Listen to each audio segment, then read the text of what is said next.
Here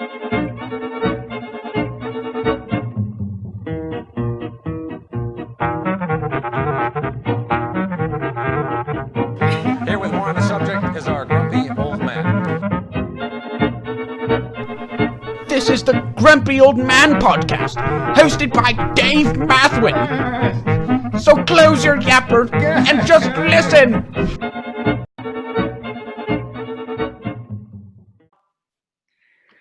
Welcome, everybody, to another episode. So glad you could join us today.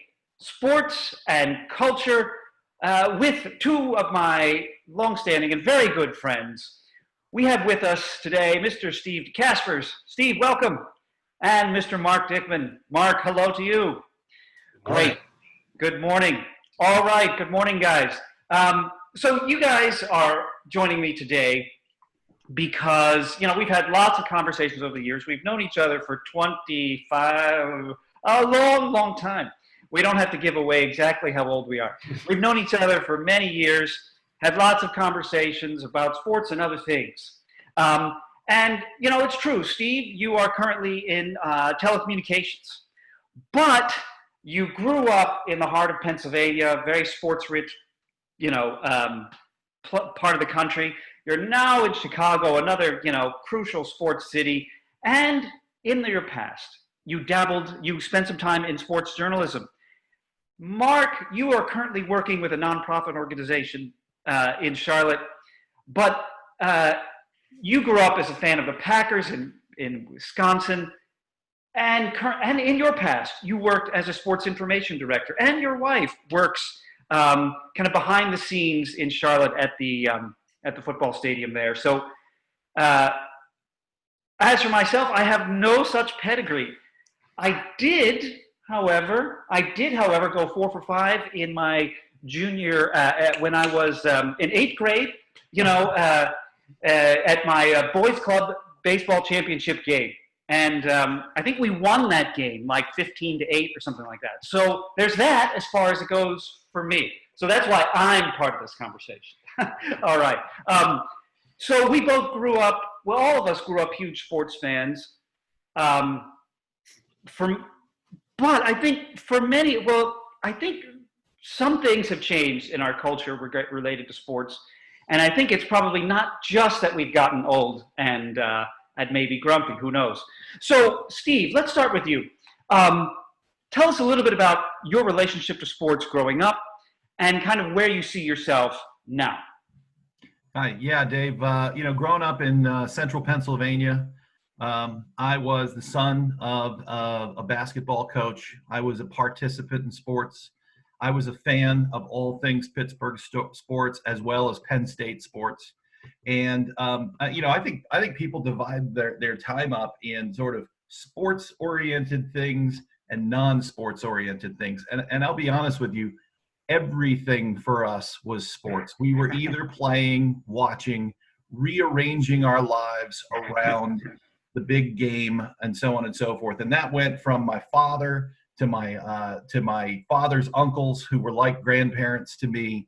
That was just sort of our focus. I really didn't think too much about life outside of sports. What I found out later on was that my father had a rich life and tapestry of service in the church, focused on business, interest in politics, and so on and so forth, but always with the competitive edge that his sort of central area of sports my wife and I don't have children. We live in Chicago now. So as far as youth sports are concerned, it's just not as much of a focus, but I'm still a fan on TV.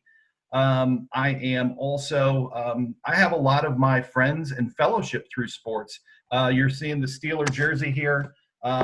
Sundays are Steeler days for us during the football season. We end up at a restaurant where we are close friends with the owner, who's also from Pittsburgh, and we have a group of friends that we watch the games with. So that's sort of the role that sports plays for us now. Curious how what that was like in the Dickman household growing up. Mark, go ahead. Well, certainly growing up in southeastern Wisconsin, it didn't matter actually what part of the state you were in. You were a Packer fan, and you grew up hearing stories of the Packers. You grew up hearing stories about Curly Lambeau and Vince Lombardi and the great championship teams. And while we struggled in the early 80s to actually find our kind of new football rhythm, Mike Holmgren became our saint when the Packers got a firm reboot and enter the Brett Favre era. So I grew up hearing the stories, with the expectation, like Steve said, that on Sunday, families work their lives around the Packer game.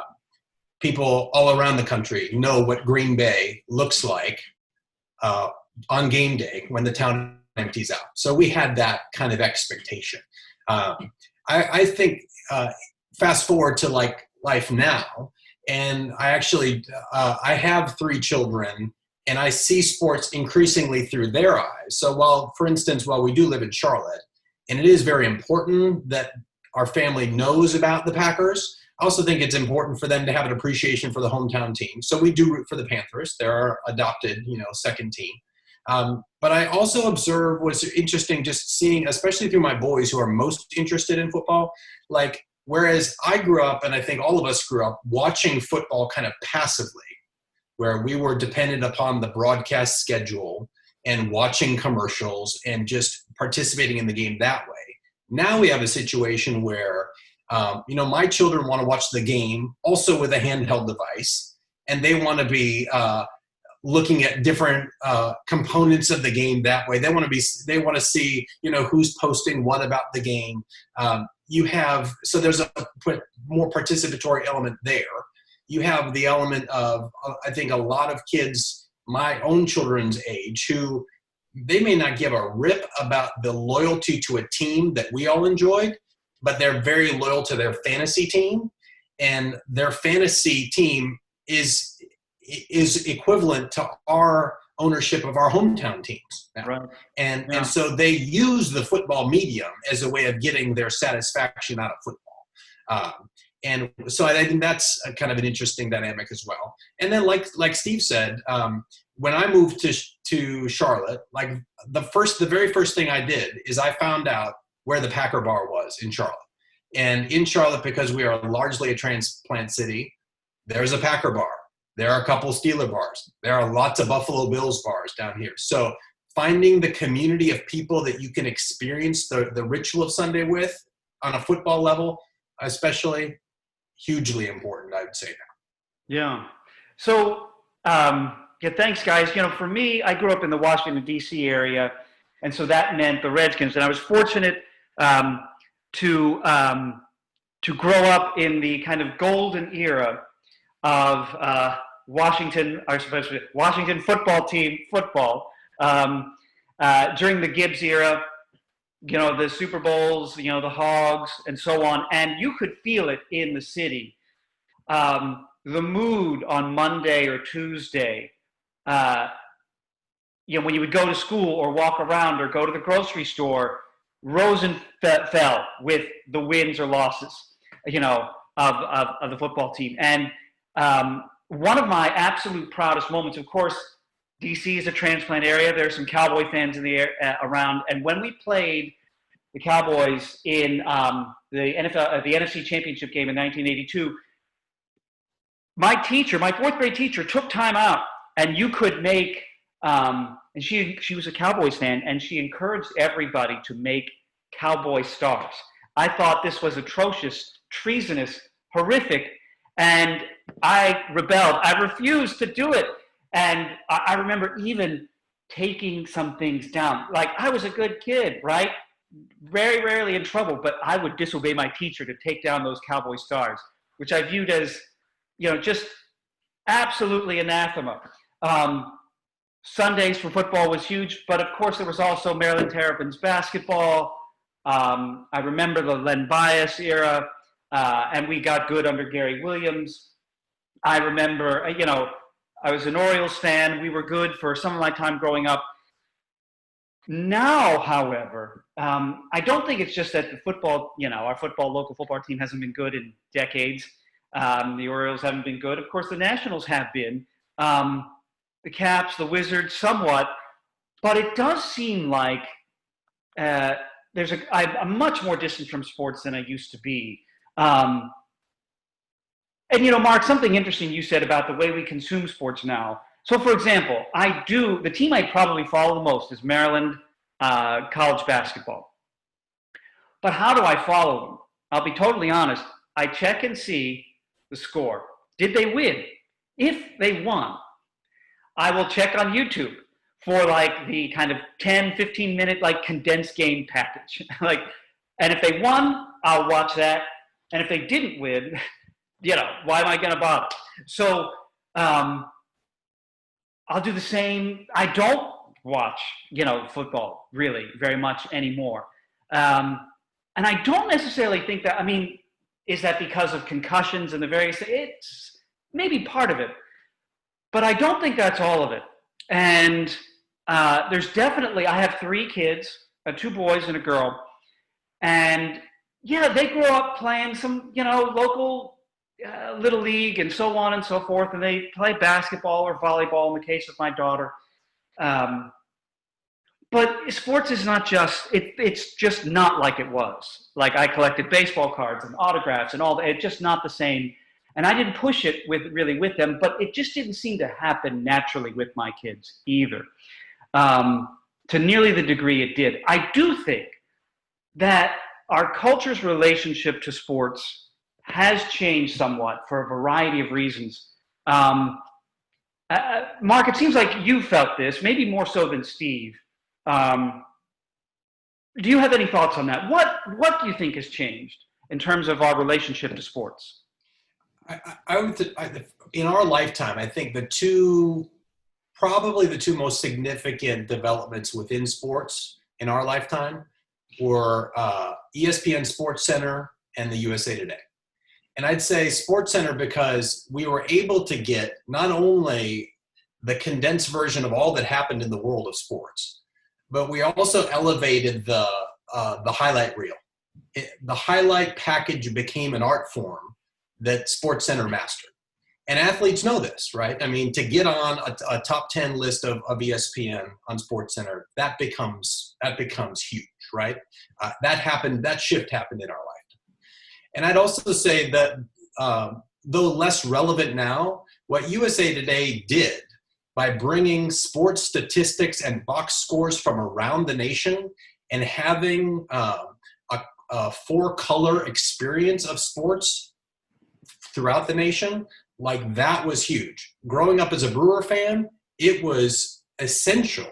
Like if I'm tracking the Brewers from game to game, I needed my USA Today in my hands so I can see day to day what our box scores are.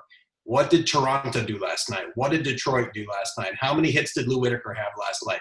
I could track that day to day with box scores and daily updates of statistics. So pre-internet, that was a game changer. It took the world and it condensed it and it put it in my hands. And I'd say those 2 epic moments, I think, were explosive with what we're experiencing today. Yeah. Steve, that's good, Mark. Thank you. Steve, what do you think? Yeah, I agree with Mark on the ESPN piece. I was a box score junkie growing up, and I lived in Pennsylvania. We had 3 channels on TV, and yet I knew I was really interested in what this guy named Kiki Vandeweghe and this guy named Dan Issel were doing, because their numbers in the box scores were so extraordinarily different. For you younger folks, you go on Wikipedia and find out who these guys were, but they were prolific scorers for the Denver Nuggets. And I knew I wanted to see Denver play. When SportsCenter came around, I didn't have to sort of weave through this box score mystery. It was set up for me in the top 10 plays of the night or in the highlights and everything. I could spend a half hour and it was just sort of fed to me. That is a really, really positive thing for me in the sense of I was seeing what was happening, and it was pulled into these highlight reels. I think it was a negative thing, though, in that I didn't have to sort of navigate and imagine things on my own. I think it took the imagination. Out of it in some ways. I still think I would want to live in a sports center world than a non-sports center world, but I think it was, it's an important thing. This is a similar transition to what happened with baseball over radio versus baseball on television. It was also, and so I think the real thing I was thinking about Mark's point was, now you don't even have to watch Sports Center. You can literally just watch whatever it is you want. And so that does two things, right? That disperses our societal attention, right, to a variety of various sports according to our own interests, which is fine, but it does not bring us together centered around one or two themes or that sort of thing. I have no idea what's going on in the world of baseball these days beyond my Pittsburgh Pirates. And honestly, the way they're playing, that doesn't even really matter to me right now. But I think I probably did know what was going on in the world of sports at a larger level when you only had these one or two different sort of ways of engaging in the world of sports. It's interesting you guys mention some of like your rituals, in a sense, of how you interacted with sports. And I remember too, so being Washington D.C., got the Washington Post, which is a major newspaper, has national, a national scope. So I could find out. They did have box scores for lots of other games, but I remember, right, the kind of, we might say, the ritual of opening up the sports section and flipping back a few pages and looking to see. I remember I was early in on Jose Canseco. I remember trading baseball cards and getting his rookie cards. So I thought, this guy's going to be great, and finding that box score. But that the physicality of it, I think, was important. You had your kind of morning routine. You open the paper, you turn it around. Like, you had this ritual. And with the internet era, a lot of our rituals, our physical rituals, disappear. Like, I don't think, like, Corona isn't a very good beer, but the ritual of putting a lime in it and turning it over and shaking it up suddenly makes it, I'll have a Corona, right? That without those physical things, I think that is one reason why, like, at least my kids haven't interacted the same with sports, and why maybe just that you get old and you have other responsibilities, but my dad is still, I think, a bigger sports fan than I am. So, yeah. What do you guys think about that? The kind of physical nature of the ritual, and how that relates to sports in general. Athletes go through rituals to play, and I think it's good when fans can kind of join in, have rituals of their own. It makes it seem more participatory, I think, for the fan. What do you guys' thoughts? Well, I think one of the things I wanted to add to that, and also piggyback off something that Steve said, is, there was something about the physicality of a ritual of actually sitting down on your couch for the NBA game of the week, for instance. Like, I have, with the benefit of hindsight, and some of this is fresh because we were watching The Last Dance on Netflix. So, like, I have an appreciation for, as a Milwaukee Buck fan growing up, I have an appreciation for Kevin McHale and Dennis Johnson and Byron Scott and Michael Cooper and guys I wouldn't have necessarily known about if, when I was growing up, I just followed the Milwaukee Bucks on Sirius XM, or I just followed them on Hulu, and I was just super focused on my own tribe. Like, the ritual of sitting down and, well, I guess it's another Sixers-Celtics Eastern Conference final today. Like, I got to get my popcorn and Doritos and watch these guys again. I mean, that was lamentable in some way. on some level, but it was also beneficial because it opened me up to a wider portfolio of sports. Whereas now I think kids and younger generations of sports viewers can get so tribal that they miss out perhaps on a broader portfolio or buffet of what's out there. And so both the ritual of sitting down and participating with family and also just seeing what else is out there, I think I would call that lamentable to some degree, because I think it's narrowing. Yeah, I agree with Mark there, which is the I don't know if it's the irony or what, but the opening up of the media world to us, in the sense of you can watch any game you want, actually reduces our viewpoint onto the wider world. And so you can go a lot of different ways on this, but scarcity can be incredibly powerful and valuable. Except if I told you I was going to take away your ability to watch all but one game per week, we would revolt. I would revolt. So I'm actually saying I don't want it to go back. I guess I just wish that what was created from that scarcity would go back. David, you're asking about physical. So my wife and I, one of the things my wife and I do, and unfortunately I think it's going to be disrupted this year, is we always go to away NFL games. My wife's one of the biggest NFL football fans I've ever met. She always knows the news faster than anybody. I say it's like being married to Adam Schefter. But we go to Steelers games, not in Pittsburgh, right? So we've been to Indianapolis, we've been to St. Louis, we've been to Charlotte, we've been to other venues, and we pick one or two games a year to go to. And the ritual of being at an NFL football game is both extremely interesting and also incredibly excruciating, right? Number one, games take an eternity, and there's a lot of dead time in the games for television timeouts. So let's just put that there, right?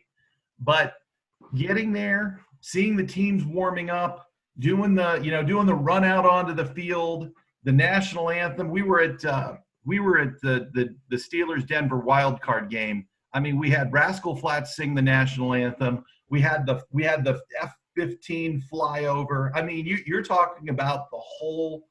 You're talking about the whole thing, and it's a powerful, emotional. It gives you goosebumps to kind of experience it, and the anticipation of that first kickoff is really incredible. And I think that that's all about the ritual. If the rituals were different, if the rituals didn't have some sort of common flow to them, that you sort of understood that this is what's going to happen, and then this next, and then this next. Oh, and then the coin flip, right? Couldn't we do that behind the scenes? Couldn't the teams just go? No, we have to have the captains walk out to the field and do the coin flip, shake hands, act like you like each other, then go out and try and kill each other. That ritual is very important, very powerful, and it's very physical. You don't really see it in the week-to-week games, or when it's happening, you've changed the channel to the other game where some other action is happening. Right, we actually skip the ritual in many ways to see more interesting stuff. The ritual is very important in the physical realm for the game. Yeah, I think that's interesting, Steve, that you mentioned that, because going to, for me at least, going to FedEx Field, and I haven't been in a while. This is the local, this is the team where this is the stadium where the Washington football team plays their games. It is mostly excruciating. It is mostly excruciating because of the parking, because of the traffic, because of the time commitment. But even me, who's become a cynical and grumpy old man, there was one game I was at where, we were doing well. We ran this kind of fake punt for a touchdown. People I don't know and we'll never see again, but we're hugging and high-fiving, and it's just, there is definitely something there. Nevertheless, I do think that sports is, so the coronavirus and being without sports, and some of the other, well, there's so much going on in our culture now, but I think that there is something, I do think sports is in a weird place within our culture. Maybe not every sport, perhaps particularly the NBA and the NFL.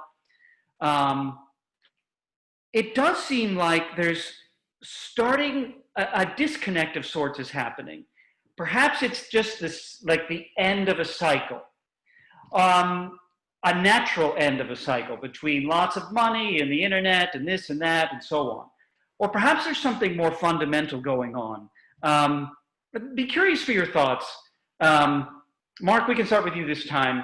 Do you sense a kind of disconnect, or perhaps a, I don't know if crisis is too strong a word, of the place of sports, not just within our lives personally, but now I'm thinking of the broader culture. What are your thoughts?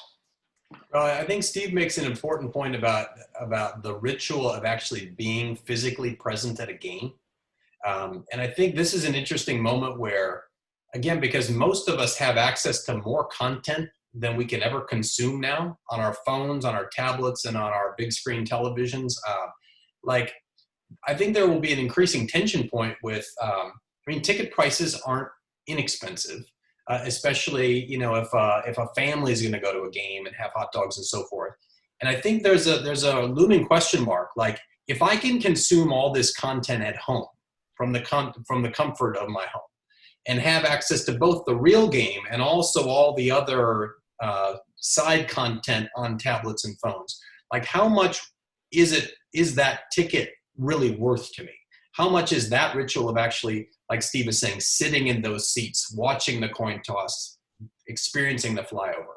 Like, I wonder if this is going to be one of those moments, where a lot of fans are going to ask themselves, how worth it is it to actually physically be present and deal with the DC traffic, going to the football game, where I can experience that from home? That's, to me, one of the preeminent questions. Like, what is the actual value of the ritual? In addition to that, what is the impact if that is the way that we as a society start looking at things? What is the impact of that on future fans, right? I think we can all remember the first baseball game that we went to, and sort of walking the concourse with your father or your grandfather or or an uncle or a family friend, and getting and kind of walking through that tunnel, seeing that field and everything. And that's a really important, baseball frustrates the heck out of me, both sort of operationally, politically, the way my personal team operates and plays, but you cannot take that moment away. And honestly, we go to, sometimes I go to, local games here, and you can't take away the wonder of that experience.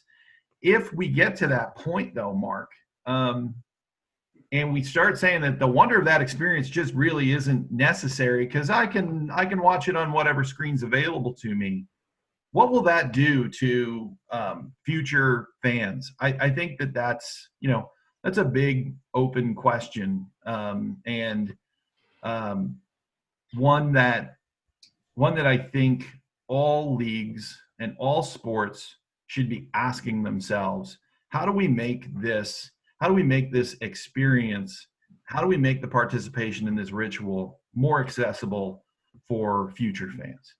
And, Steve, one of the things that we're observing in Charlotte along those lines, and this is something from a trend line that we're watching, is certainly now versus growing up, America feels more pluralistic and it feels more international. So, for instance, it was really important for the city of Charlotte to get a major league expansion soccer team and place it in a part of the city that is very diverse with the ethnic composition.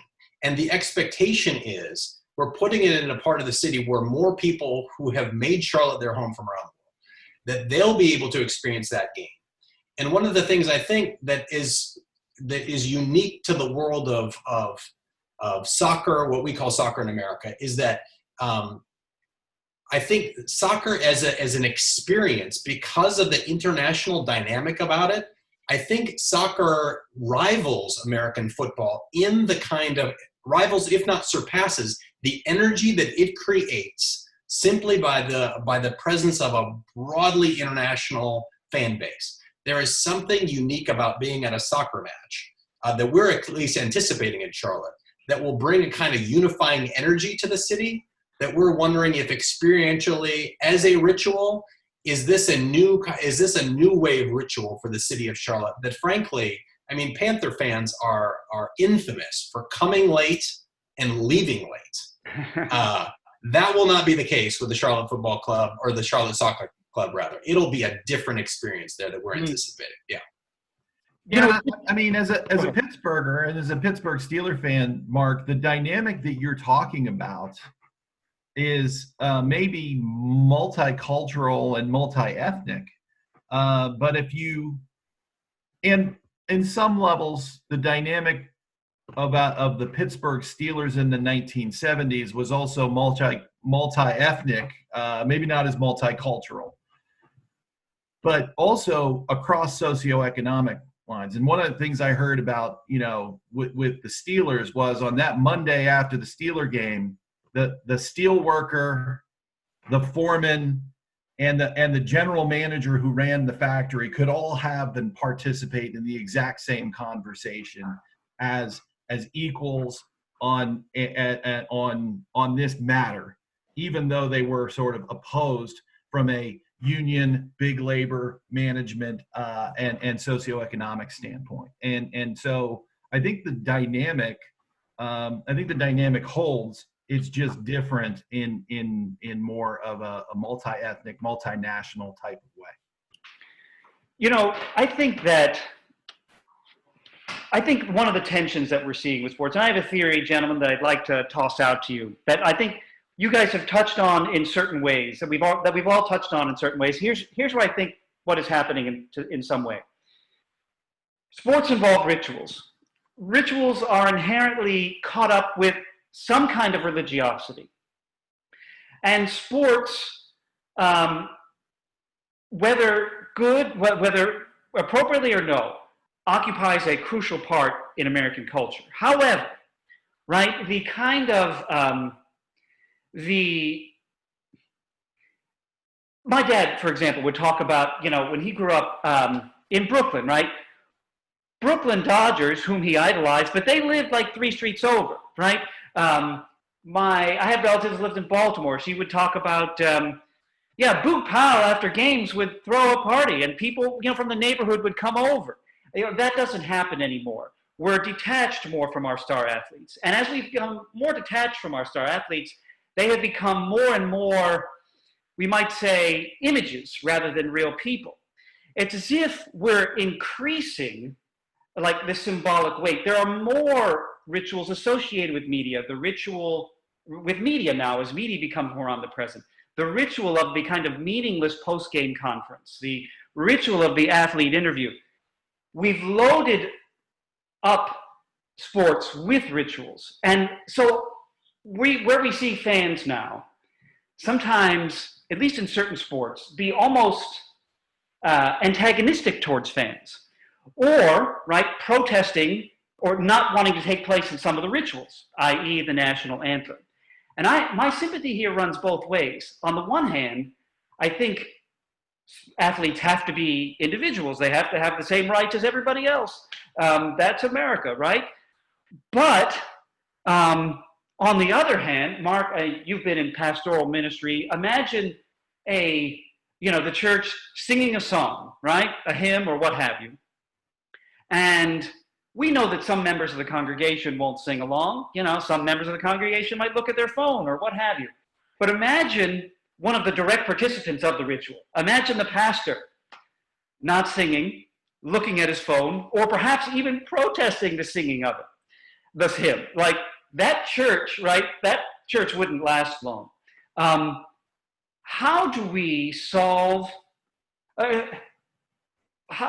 what do we do about this problem? Because we have this participatory ritual that some athletes and some of our star athletes in some sports, some of the athletes that are going to get the most attention from, from youth today, or from anybody who watches sports because of their excellence in playing the game, distancing themselves from one of the rituals of the game.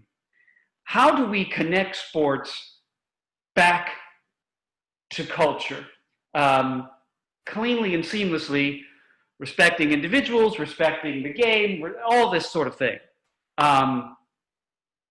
See, Dave, I might argue that a lot of the athletes, I would highlight some of the more vocal and expressive African-American football players, like beyond Kaepernick, even Malcolm Jenkins and so forth. I think they're seeing their role in culture as being a voice. So I think they're seeing, they're leveraging the platform of the ritual and leveraging their voice as a cultural spokesperson, and seeing a different level of responsibility of using their platform to advocate for social change. I think a lot of athletes in our growing up years, we didn't necessarily turn to them for cultural thoughts and insights. We used Brute deodorant because that's what, Joe Namath did, or we bought isotoner gloves because that's what Dan Marino wore. We didn't necessarily turn to those guys for social commentary. Athletes, I think, see themselves differently because we've given them that platform, and Twitter and Instagram and other sources have also been able to leverage that. So I think there's a ritual and cultural connection that I think the savvy athletes in their own branding are taking advantage of. Agreed. And I'll get to you in a moment, Steve. I agree, Mark, that is what they're doing. And I agree that we have given them this. We have put them on this pedestal. And I don't, in a sense, like, I don't even focus on whether or not I agree or disagree with their message. If they want to use that platform to advance, that's totally their right. That's totally, as Americans, I totally understand that. And certainly politics and sports, the miracle on ice wasn't just a hockey moment, right? Jackie Robinson playing for the Brooklyn Dodgers, that's not just a baseball moment. We know this, right? But I'm just wondering, I understand that that's what they're doing. I'm wondering, is this good for sports that they're doing it? Is it good for our culture that they're doing it? Steve, what do you think?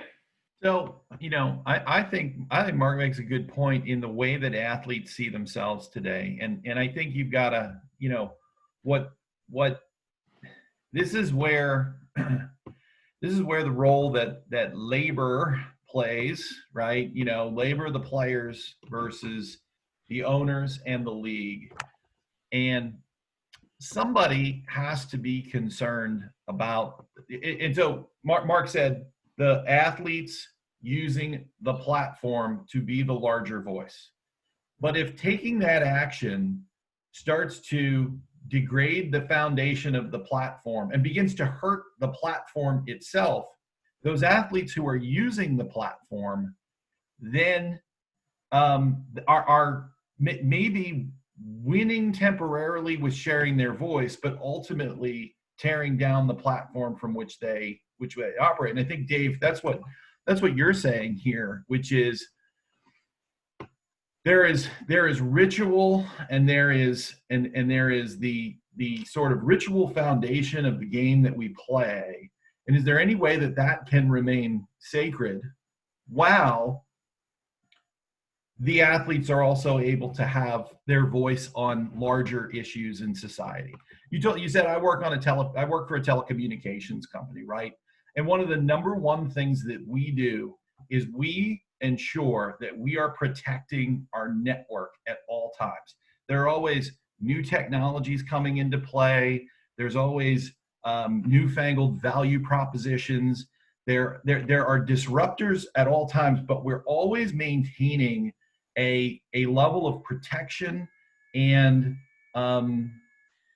dare I say, conservatism about that foundational network, because without that, we don't exist.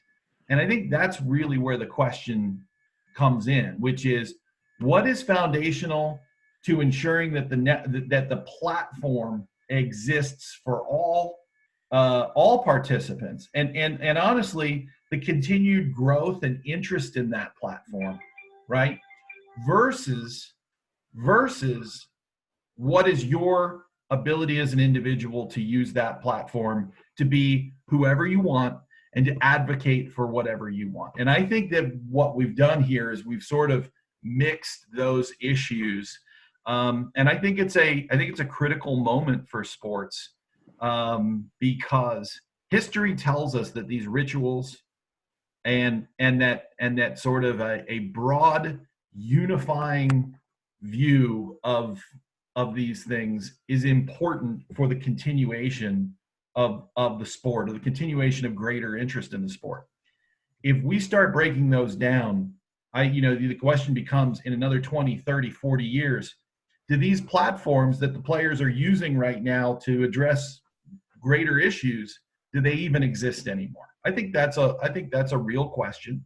And I don't know what the answer is. I can't see that far into the future, but it should certainly be a concern for all of those who love sports and who love sort of the leagues that make those sports happen.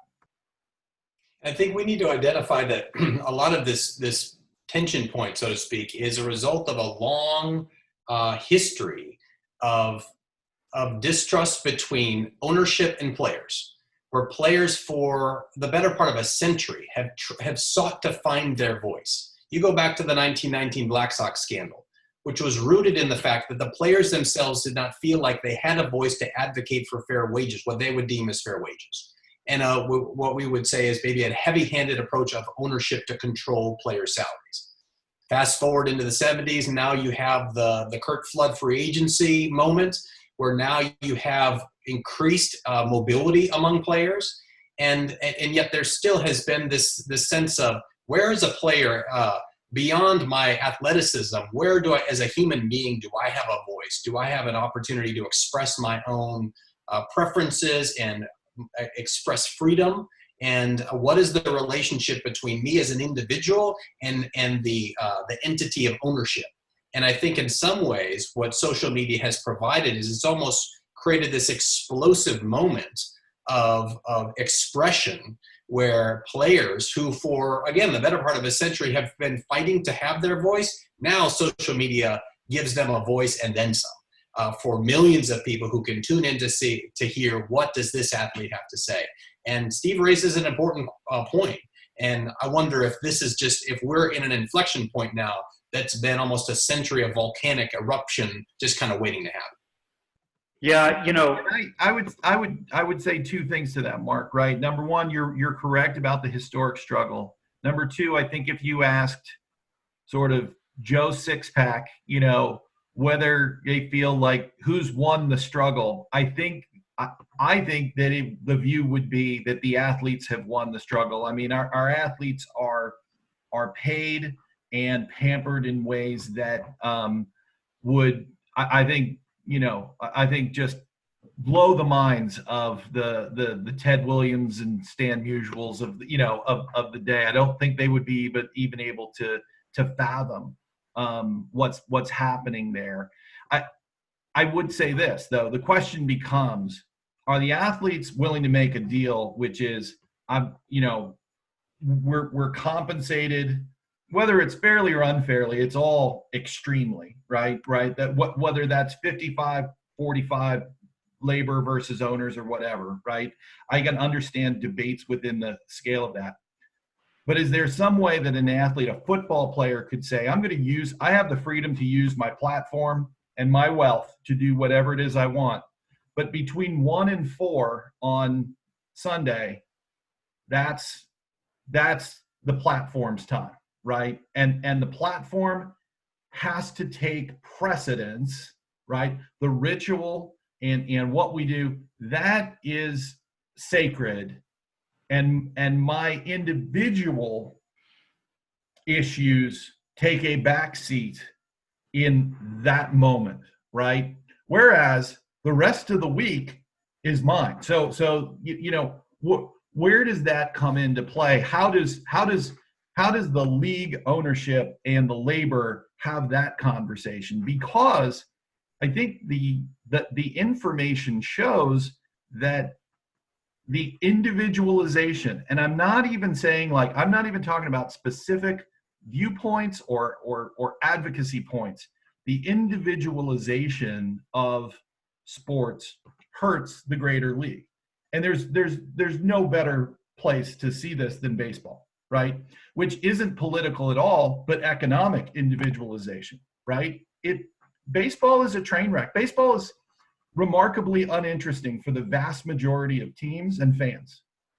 And it is because of the individualization of player wealth and team wealth. Whereas football has, I think, done a lot better job controlling it, and it is the dominant sport and the dominant platform in our society. So I think those are the questions that I have. And you're right, this is a very interesting inflection point because of the social moment, as well as the technology that enables the widespread communication and interaction in the social moment. If I could jump in and transition us a little bit here, Mark, I'm glad that you brought up some of the historical context, which most of us, consuming the sport, we're not really thinking of. We're not thinking of the trajectory, and I do think too that. Yeah, while we're not in a great place, I think, with our sports and culture and politics and civic life and so on, I think it's everybody's fault. I think that everybody has created this. I kind of like to say, democracies, generally speaking, get what they deserve, whatever it is they're getting, they got it for themselves. The media is complicit in this. They've made the players, into these icons. Fans have been complicit in this. We want this. We want to do this. We project so much onto them. We've all kind of created this wherever we are now.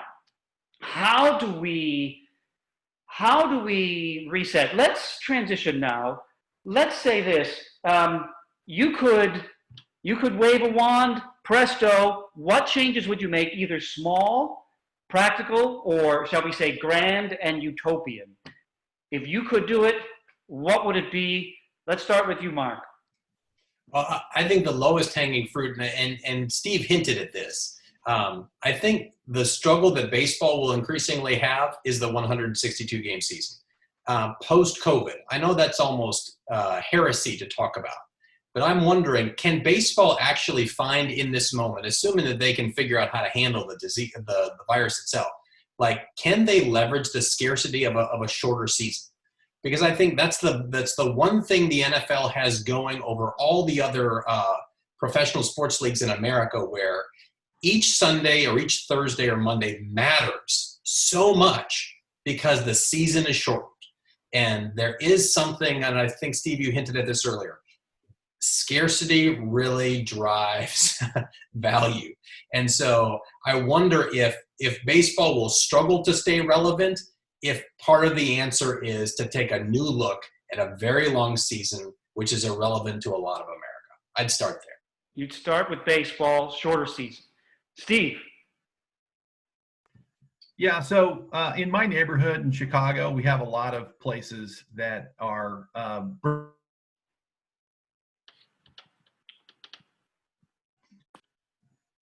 yeah. Go.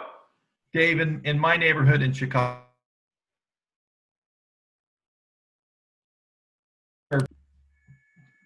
Steve. Dave, you're asking for one solution, and I actually don't think one solution exists, but I thought about this a lot. In my neighborhood here in Chicago, we have breakfast only restaurants, right? They're only open from about 6 a.m. to 2 p.m.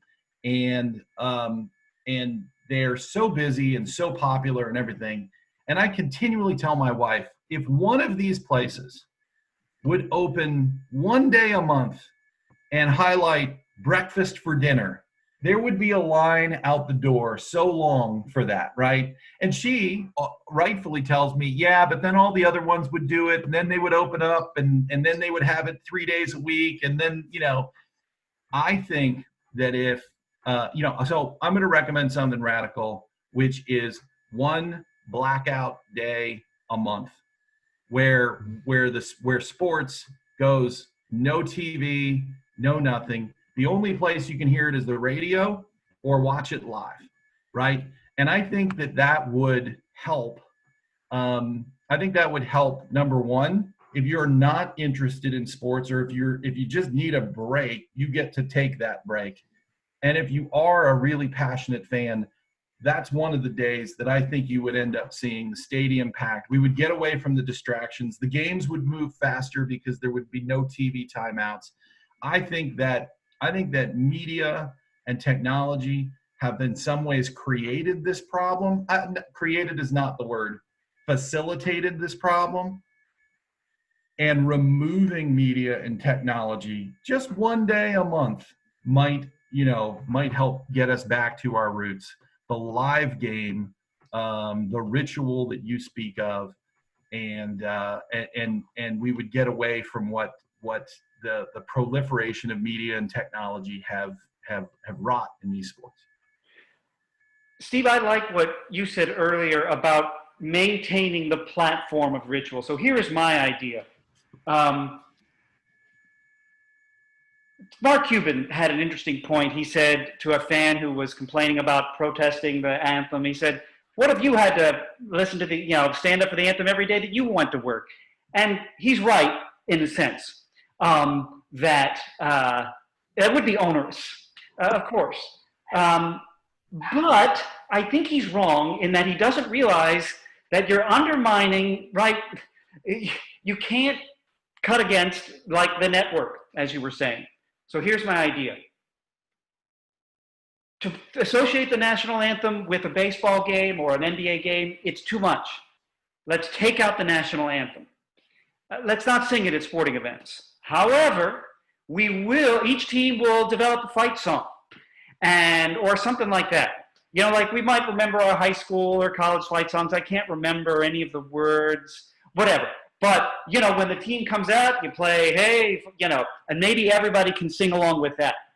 Instead of a national anthem, a team anthem, which hypothetically all the athletes should be able to participate in because they're on that team, right?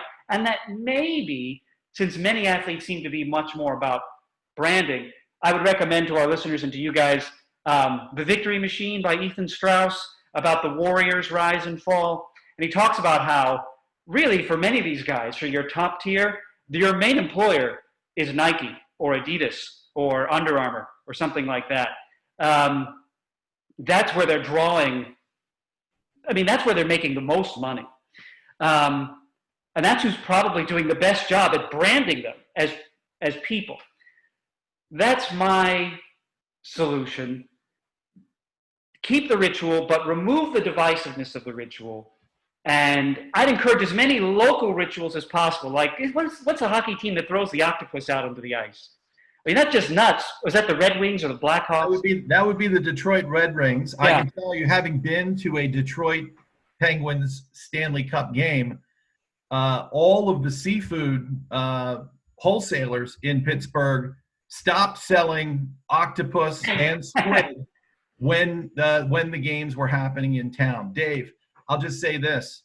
I think that the national anthem and the fight song could coexist. I don't like the idea of the national anthem being seen as divisive. I think that I would question that. But if you've ever been to a game in Happy Valley and Penn State, and you've seen the singing of the Penn State alma mater,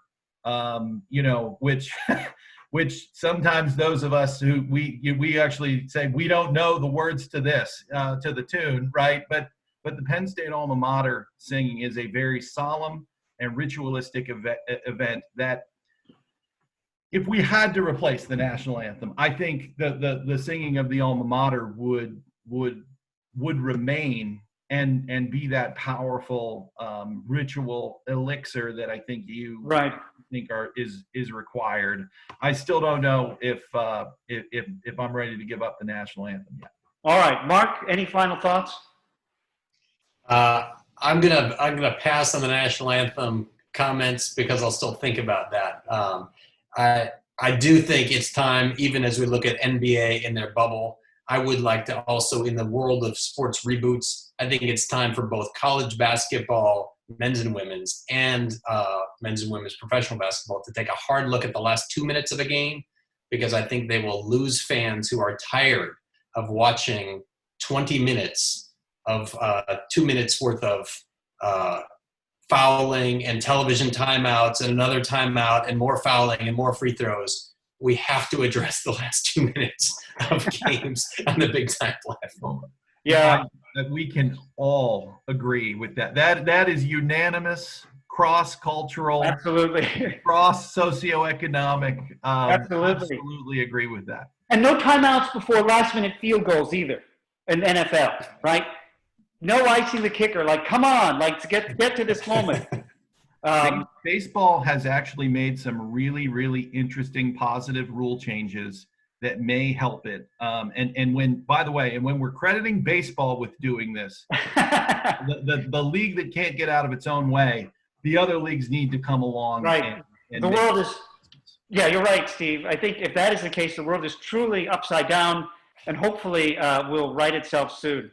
All right, gentlemen, I thank you so much for joining me today. Thanks for all your comments. Everybody, thank you so much for joining us for another episode, and continue to check us out. Join us again. Steve, thank you so much. Thank you, Dave. Mark, it's been a pleasure. Thank you, Dave. Steve, always a pleasure. And thank you all, ladies and gentlemen. Bye-bye. Thank you for listening to the Grumpy Old Man podcast. Be sure to come back for more episodes and to check out his companion blog, astickthemud.com.